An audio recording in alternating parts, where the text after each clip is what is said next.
राधे राधे। आप सभी का मेरे ध्यान मुक्ति चैनल में हार्दिक स्वागत है। आइए आज हम संतान सप्तमी के बारे में बात करेंगे। इस बार साल 2023 में यह व्रत 22 सितंबर को किया जाएगा। भादौ महीने के शुक्ल पक्ष की सप्तमी को यह व्रत किया जाता है। इस पर्व में भगवान शिव और माता पार्वती की पूजा की जाती है। इस व्रत को ललिता सप्तमी भी कहा जाता है। हिंदू समाज में संतान सप्तमी व्रत का विशेष महत्व है।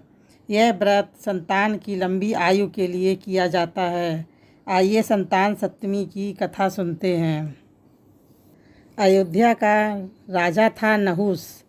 उसकी पत्नी का नाम चंद्रमुखी था। चंद्रमुखी की एक सहेली थी जिसका नाम रूपमती था। वो नगर के ब्राह्मण की पत्नी थी।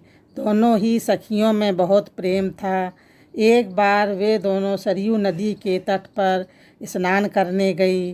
वहाँ बहुत सी स्त्रियाँ इस संतान सप्तमी का व्रत कर रही थीं। उसकी कथा सुनकर इन दोनों सखियों ने भी पुत्र प्राप्ति के लिए इस व्रत को करने का निश्चय किया। लेकिन घर आकर वह दोनों भूल गईं।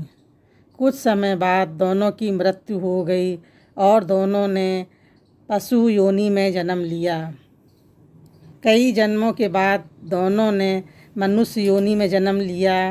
इस जन्म में चंद्रवती का नाम ईश्वरी एवं रूपमती का नाम भूषण देवी था। ईश्वरी राजा की पत्नी एवं भूषण देवी ब्राह्मण की पत्नी थी। इस जन्म में दोनों में बहुत प्रेम था। इस जन्म में भूषण देवी को पूर्व जन्म की कथा याद थी, इसलिए उसने संतान सप्तमी का व्रत किया, जिसके प्रताप से उसे 8 पुत्र प्राप्त हुए। लेकिन ईश्वरी ने इस व्रत का पालन नहीं किया, इसीलिए उसकी कोई संतान नहीं थी। इस कारण उसे भूषण देवी से ईर्ष्या होने लगी थी। उसने कई प्रकार से भूषण देवी के पुत्रों को मारने की कोशिश की, लेकिन उसके भूषण देवी के व्रत के प्रभाव से उसके पुत्रों को कोई क्षति न पहुंची। थक हार कर ईश्वरी ने अपनी ईर्ष्या एवं कृत्य के बारे में भूषण देवी से कहा और क्षमा भी मांगी। तब भूषण देवी ने उसे पूर्व जन्म की याद दिलाई और संतान सप्तमी के व्रत को करने की सलाह दी।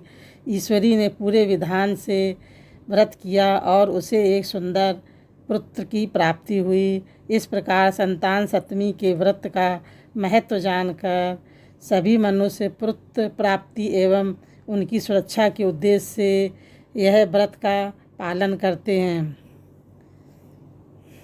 आप सभी लोगों को यह कथा कैसी लगी कमेंट में ज़रूर बताएं। साथ ही मेरे चैनल को सब्सक्राइब व लाइक ज़रूर करें। धन्यवाद। राधे राधे।